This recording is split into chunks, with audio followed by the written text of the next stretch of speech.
I also acknowledge the Lonyu Nalapal, living and past.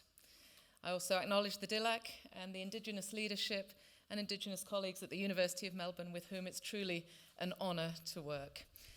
As you said, Mayor Tilley, I'm a newcomer to Australia as well. I've lived here for almost exactly a year to the day now, but I feel deeply the privilege to be here for the first time on this ancient land, learning from the uniquely rich culture and the traditions of the Gumatj and the wider Lonyu community. Thank you for welcoming me here, and thank you for giving me the opportunity to speak. Duncan's just spoken about the university's strong and broad commitment to reconciliation, to the vital place of Indigenous knowledges for universities, including ours, and for the world, and in particular to our partnership with the Yothu Yindi Foundation and other Lonyu organisations in Northeast Arnhem Land. So I'd like just briefly, before we get to our panel discussion, to build on Duncan's words by saying something about our university's agenda for education and research. And I want to speak of this because it shows how important Indigenous knowledges are for us, not just speaking personally as senior leaders of our university and our personal commitment to this agenda, but also right across the university, in our faculties, for our students, and for our staff. And I'll mention just five exciting areas where Indigenous knowledges, in particular Indigenous knowledges anchored here in Northeast Arnhem Land, are increasingly front and centre in our university's work. First of all, in our work with Indigenous rangers through our Faculty of Veterinary and Agricultural Science.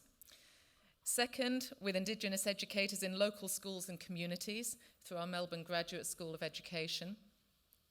Third, in consultation on issues of criminal justice, treaty and law through the Indigenous Law and Justice Hub at our Melbourne Law School. And fourth, on cultural heritage conservation in consultation with elders and traditional knowledge holders through our Museums and Collections Department and the university's Indigenous Knowledge Institute. And fifth, finally, the work that you will hear more about today from our Indigenous Eye unit. In all five of these areas, we are seeking a new model of work for our university, which recognises the value of bringing together Indigenous and non-Indigenous knowledge systems, not just to sit alongside one another, but genuinely to interact with one another. These projects are Indigenous-led. The partners from both sides work closely together, and on both sides, they recognise that for too long, including in our university, Indigenous knowledge, Indigenous experience, and Indigenous culture have been suppressed. All this work by our partners and our university is a step not just towards reconciliation, but to achieving tangible outcomes for our Lonyu partners. The projects that we'll talk about in this forum at Garma today are diverse in range, but they're all practical, concrete steps towards achieving the aspirations of Lonyu people for the future. And they're steps towards recognising Indigenous knowledges and Indigenous autonomy when it comes to planning Indigenous futures. These projects build on deep-held Indigenous knowledge and wisdom in a number of domains. One domain is knowledge, how best to care for the lands and waterways, which the Lonyu Ranger work in the Dimaroo Indigenous Protected Area embodies perfectly. And it was great to see this work recognised in the nation's State of the Environment report that Environment Minister Tanya Plibersek released in Canberra just a week or so ago. A second domain is the education of the next generation, a goal that's so important to Indigenous communities, as it is to us personally, and to my colleagues and the students at the University of Melbourne. And the work between the Lanapoi Homeland School partners and colleagues and trainee teachers from the University of Melbourne is truly inspiring.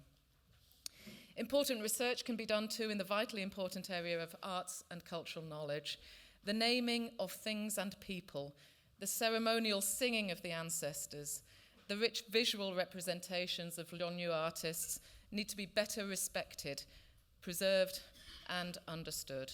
And our university sees this as another important area of our work in partnership with the holders and owners of that knowledge.